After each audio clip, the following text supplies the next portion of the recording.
We always knew the end would come. Sirens. That we would have to take what we could and run. This is not a drill. Commence evacuation procedures immediately. This is not a drill. But even the expected may come as a shock. Like a terminal patient awaiting the certain hour of his death, who when mercifully it arrives greets it not with confidence but with a gasp. Is this it? My life is quiet now. I am content in my solitude.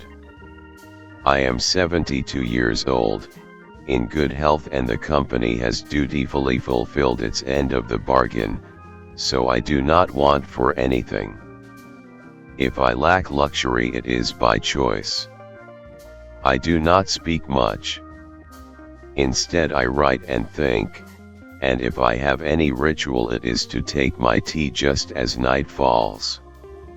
Sometimes the evening light hits at a certain angle, and when I take my first sip, I close my eyes and think of Mendeleev 1.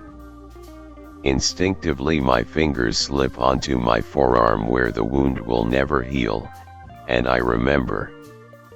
Mendeleev 1. Mining colony. Mineral rich.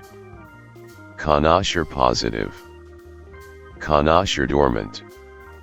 Safe for temporary habitation. Slated for eventual destruction. On Earth my husband and I had nothing. On Mendeleev 1 we had hope. Build a homestead. Mine. As long as the planet stays inactive, you remain Vectorian employees. The moment it awakens, you have 48 hours to get to the evacuation pods. When you do, congratulations on your retirement. Enjoy your pension. No one knew for how long the planet would sleep.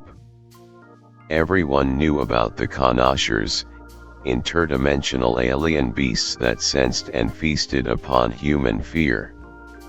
Under that shadow we lived. Time passed. It was a simple life, hard but predictable, the rhythms of the day magnified by the monotony of the weather and the changing of imagined seasons. The cycles unfolded, one after the other in coldness and desolation. I gave birth to Owen, then Araby. Then a mine shaft collapsed, killing my husband. Vectorian paid out a small sum and paid for his burial, but their lawyers maintained that the contract we had signed was still binding. My husband and I had made separate agreements.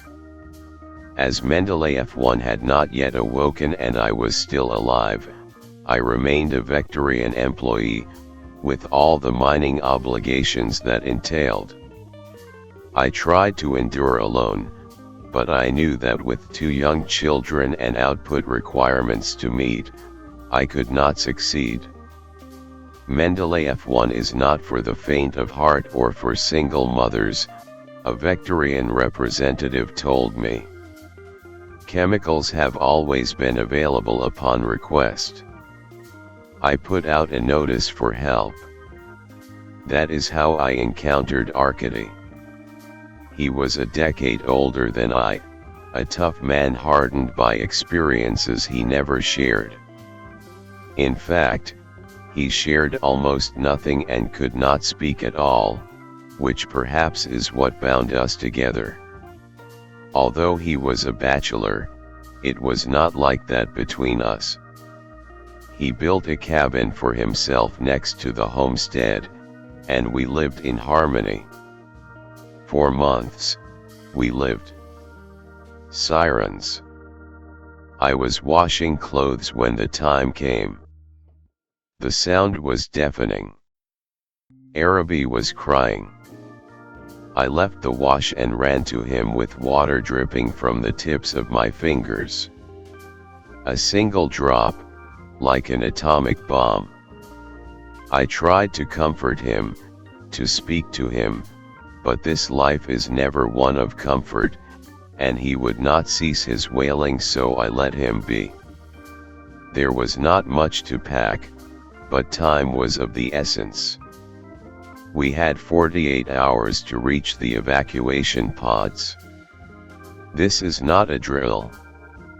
Commence evacuation procedures immediately. This is not a drill.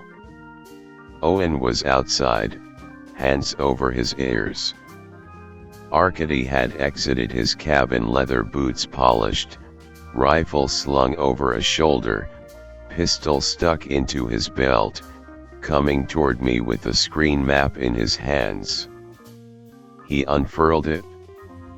The familiar terrain of Mendeleev 1, a geography I was intimately familiar with, but now with areas lighting up red, like blotches on a sick man's skin. I knew immediately what they meant. Arkady pointed at the two nearest evacuation points. Owen, get your brother. Now. The only two we could reach in 48 hours, and between us and those points, the sickening red of the planet awakening, vengeance for years of exploitation, the Kanashir fields. Arkady looked at me. Owen had disappeared into the homestead. Sirens. We had no clear path. Every route took us through the red. Arkady slid his finger across the screen map, tracing a route that I understood would lead us from here to there within 48 hours, but just barely.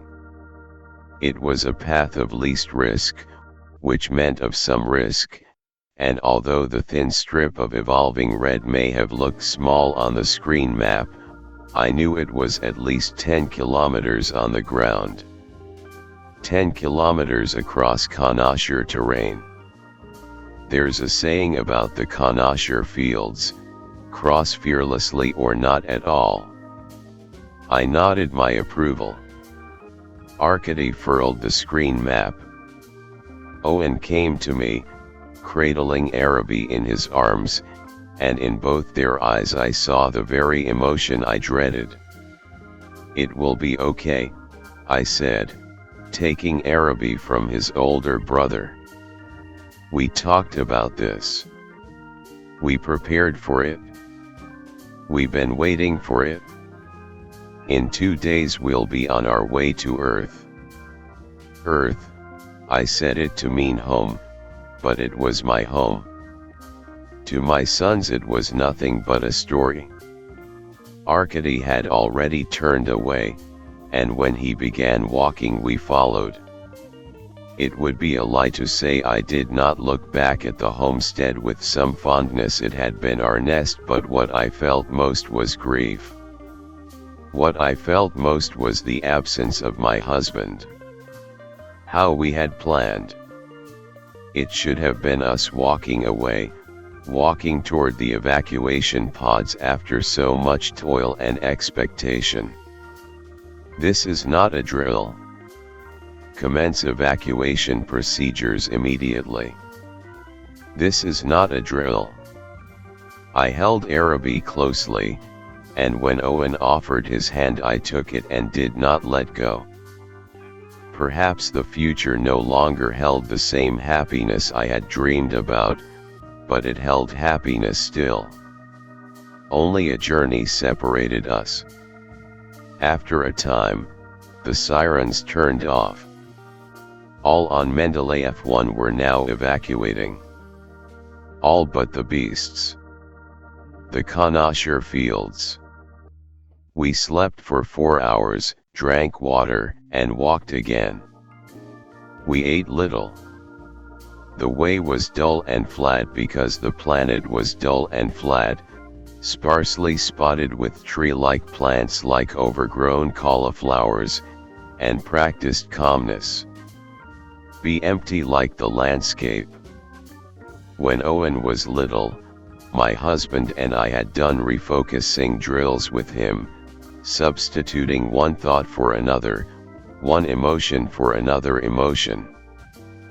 But Arabi was too young for that. In my arms he looked doe-eyed and calm, but who knew what was happening in that emergent mind of his? When we neared the Kanashir fields, Arkady unfurled the screen map. When we were at the boundary he bade us stop. He showed me the map. The red blotches were swollen and more numerous. And I knew the time had come. Everything condensed to this: cross the fields and a good life on earth awaits. Or die. Remember what we talked about, I told Owen. Focus on something. Imagine it and keep it in your mind. In 3 hours it should all be over. They feast on fear, he said, repeating words from a storybook my husband had read to him. Yes. Arkady tapped his finger on his wrist. We had to go. Arkady entered first. After a brief hesitation, I followed, carrying Arabi with one arm, holding Owen's hand with the other. In a single step we had changed the physical reality around us. What was once barren became by the power of our minds pregnant with danger.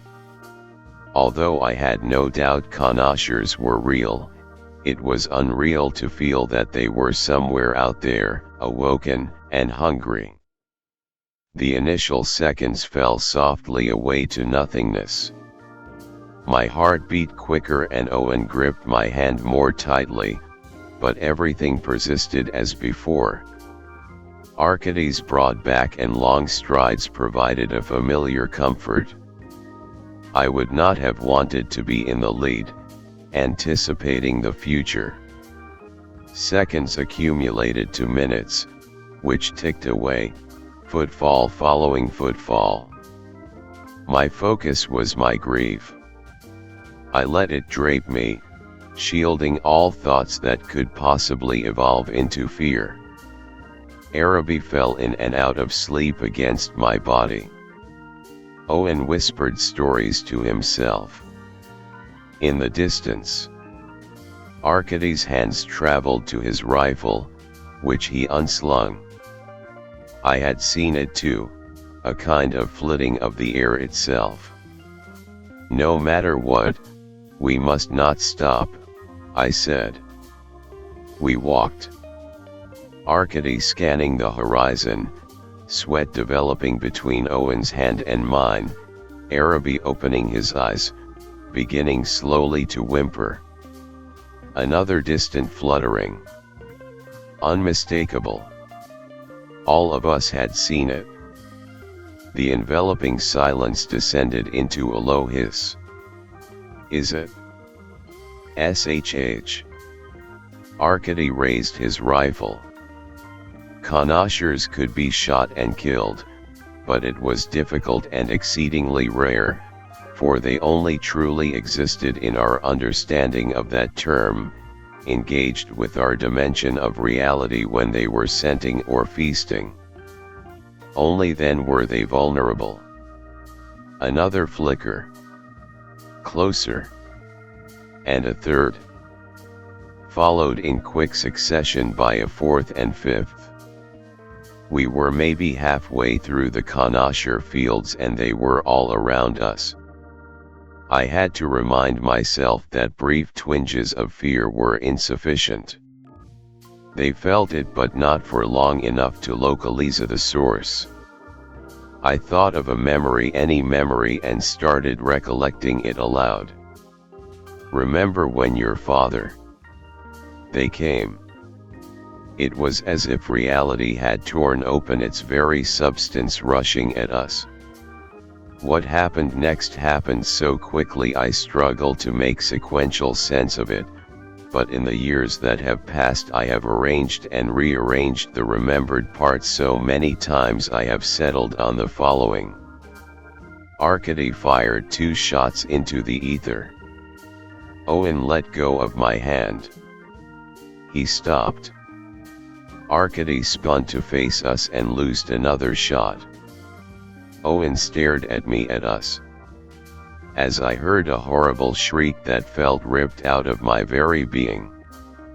I felt my body stiffen and the hissing of the silence melded with the sound of blood pulsing through my veins.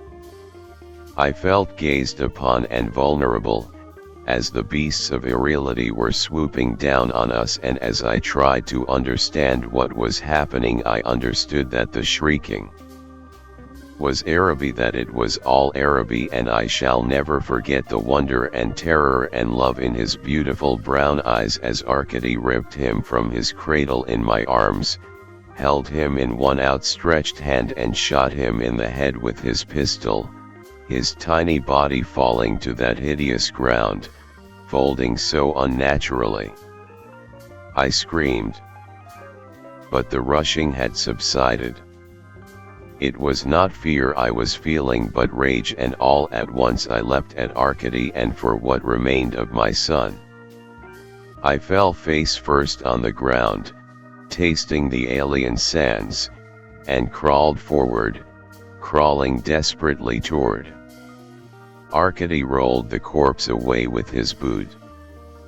He grabbed me by the clothes on my back, lifted me to my feet, then pushed me toward the evacuation pods. "I'll kill you," I growled. When I looked at Owen, tears were rolling down his face. His eyes were pink. He wanted to pick Araby up, but Arkady shook his head. I hated him, but I knew he was right.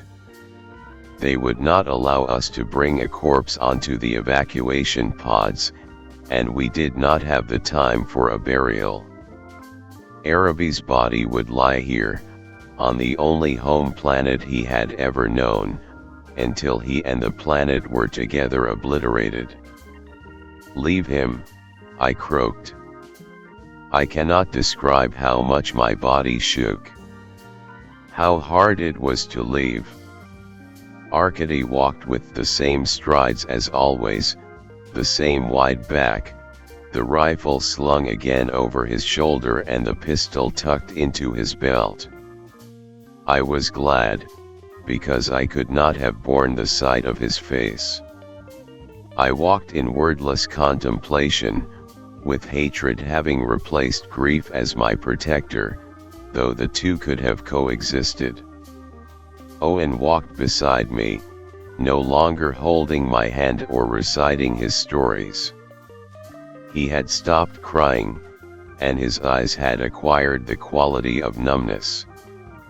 Every few minutes he would look up at me with an expression I could not read, then down at his feet, which shuffled obediently along.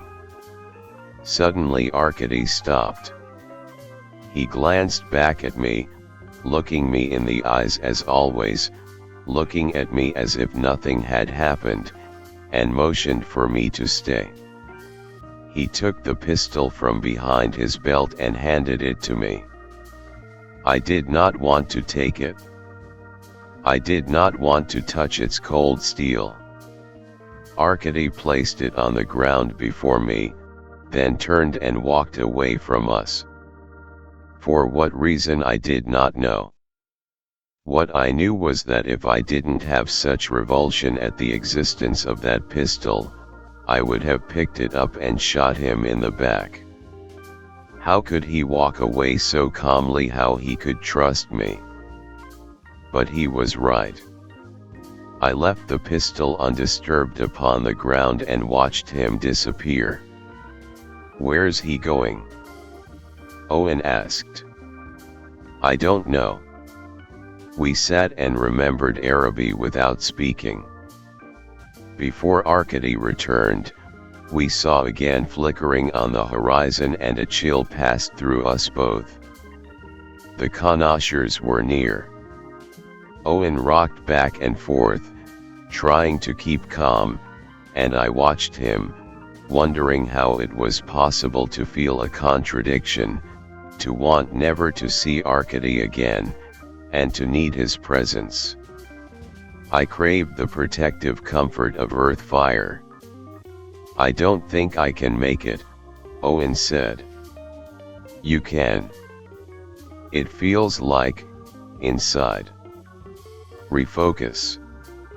Like I'm cracking, like it's all breaking apart."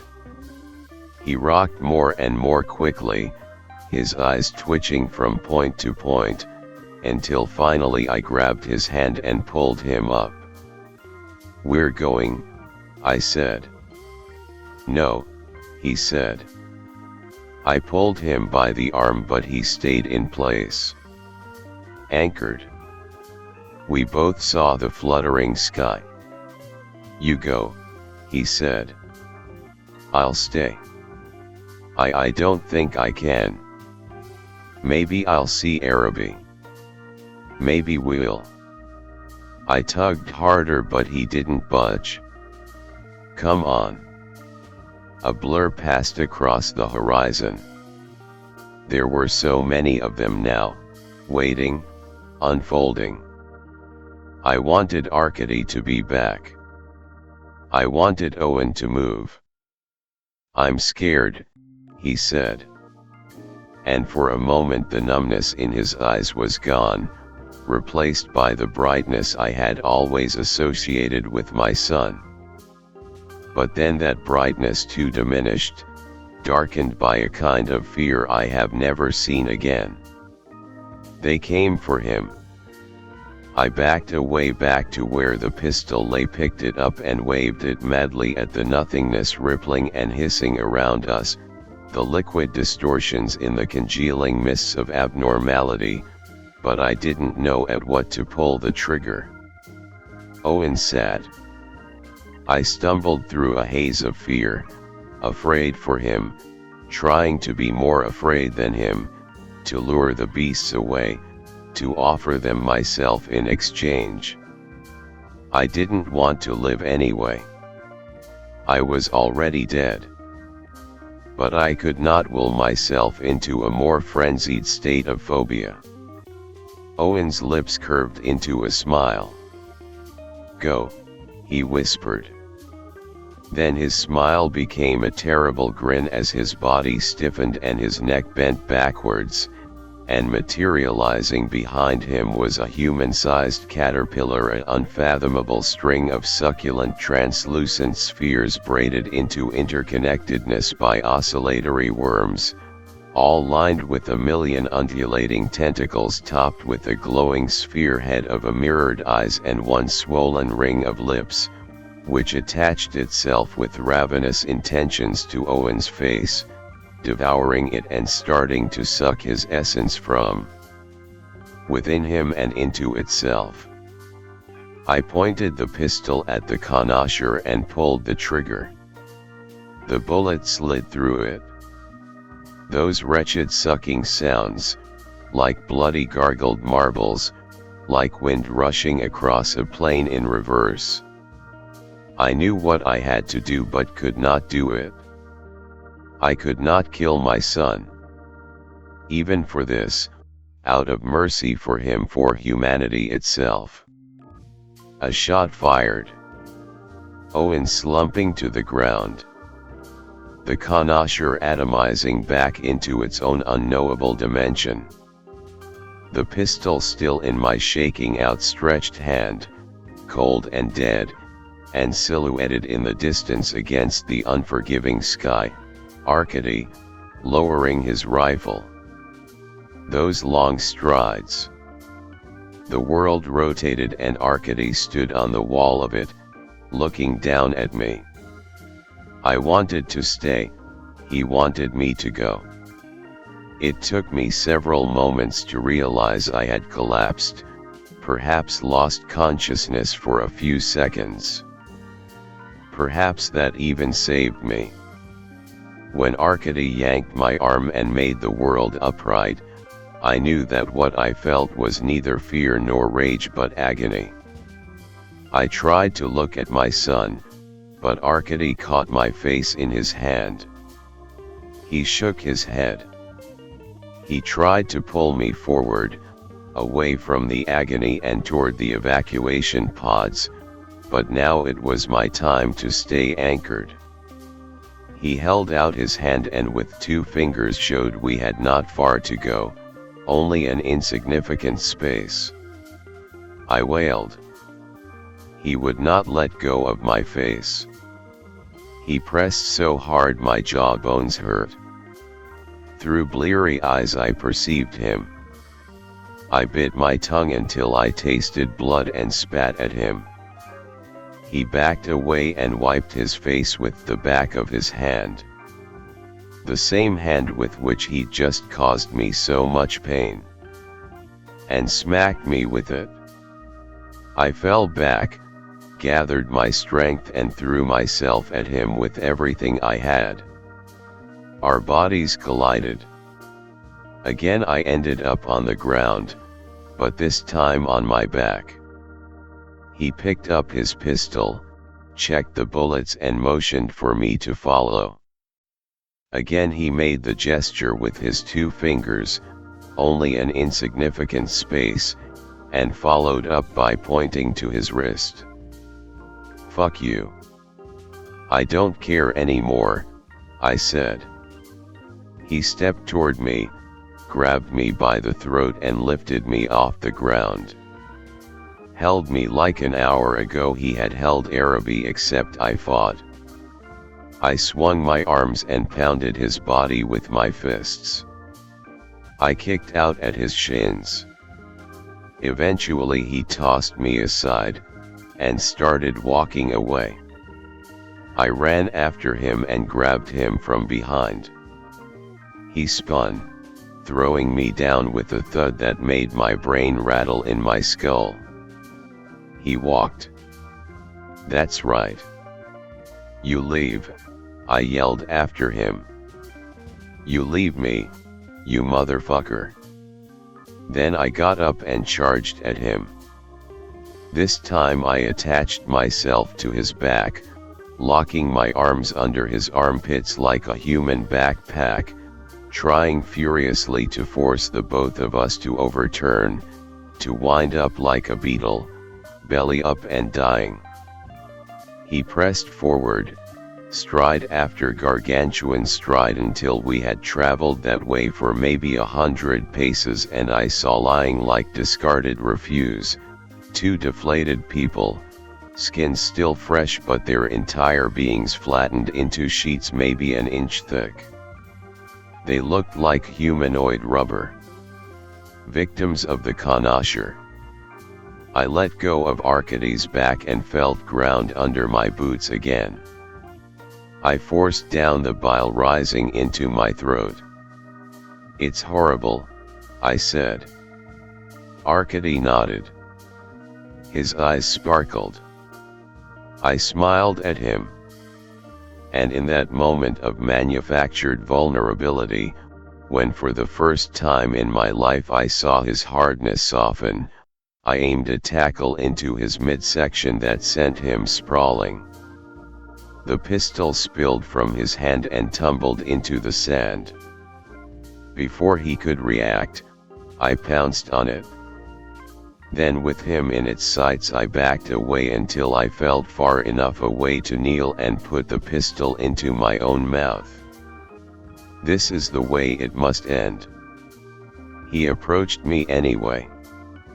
I took the pistol out of my mouth and pointed it at him. "One more step," I warned. He didn't stop. "I fucking swear it," I screamed at him. He took one more step. I fired. The bullet whizzed by his head. "I'll fucking kill you." Another step. This time the bullet tore into his shoulder, twisting his body. He held up a single finger. There was one bullet left, and if I wanted to. As I scrambled to put the pistol back into my mouth, he covered the space between us and grabbed me by the arm. I pressed the trigger. The pistol fired, but instead of shutting off my brain, the bullet lodged itself into my forearm. He had bent my arm back at the last instant. I felt an immensity of pain, followed by a flow of warmth and the sound of ripping cloth. I felt a tightness around my wounded limb, and my sight returned just as Arkady was tying the torn material below my elbow. His own shoulder was patchy with blood. He picked me up like I was but a piece of lumber and carried me forward. I had no strength left. The only thing I felt was pain. After a while he set me down and sat down himself. He pulled out the screen map and pointed at it, showing me what I already knew. We had crossed the Konasher fields. Destruction. The pods lifted off, leaving dissipating lines upon the sky and carrying their human cargo toward the fleet of Vectorian transporters waiting in orbit around Mendeleev 1. In all, Vectorian estimated that 81% of its employees successfully reached the evacuation points. The return journey by transporter lasted 41 Earth years, most of which we spent in cryosleep. They did, however, allow us to remain awake for the destruction of Mendeleev 1 itself, and so we huddled in the galleries watching through small windows as a single ship launched a single bomb toward its surface. It fell like a water drop, after which there was a delay and the planet was no more, first condensed, then dispersed as a cosmic rain of star stuff. We disembarked in Florida. At least that's what the signs said, because to me it was unrecognizable. I saw Arkady on the lower deck of the starport. There was no one waiting for him, just as there was no one waiting for me. The press had focused on other arrivals. We walked one after the other down the tunnel, just as we had walked from the homestead to the evacuation pods 41 years ago, in silence. When we got close to the doors leading outside, I stopped needing to gather myself before greeting the new world awaiting me. He walked on. When he reached them, the doors slid open and he walked through without glancing back, and disappeared into the bustle outside. Mercy. I lived for 30 years without seeing Arkady. We did not keep in touch. I moved on. I grieved, then found a house beyond the city, bought it outright and made a new life. I never remarried and I did not have a third child, but I learned not to dwell on the past. When I was ready, I bought a cemetery plot near where my husband and I had lived before Mendeleev 1 and buried 3 empty caskets, leaving space for one more. The cemetery gave me a discount on account of my background. The people on Earth were like that, treating us kindly but with a certain distance. They referred to us as the Vectorians. One day, a young woman arrived at my house. She asked my name, and when I gave it said she had come on behalf of someone asking for my presence. An elderly man, she said, who doesn't speak. I knew at once. Arkady was a patient in a decrepit hospital in Costa Rica, located on the outskirts of San Jose. The staff were kind, but it was clear the institution lacked funding, and provided care mainly for the poor. When I entered his room I barely knew him, still a large man, but now bloated and flaccid, bald, with glassy skin and languid motions, even of the face, he did not appear to acknowledge my presence. It was only when I bent forward over him that a brightness came over his eyes, but briefly, like the final flicker of a dying flame, followed by a diminishment to darkness. I don't know what I felt toward him. He's a Victorian, a nurse told me outside his room. It's a miracle he's lasted this long. We used to see a lot of them after they came back, the ones who couldn't adjust to the world. Crime, drugs, any form of self-destruction. But that was in the months and years after. Here we have decades. I can't imagine what he's been doing all this time. She put her hand on my arm. But all of a sudden he remembered you, I guess. It's good for him to have a visitor. I stepped away from her. Do you know where I can find a grocery store? Maybe something with household goods. There's a plaza nearby. What is it that? I was already outside. In the heat. I bought what I needed and returned, as I had promised him. I asked the nurse for a kettle. When the water boiled, I steeped a tea and poured 1 cup. Then I asked the nurse for privacy. When she had gone, I added the other ingredient, and gave the tea to Arkady. He took it in his large, calloused hands and tried to drink. I helped him.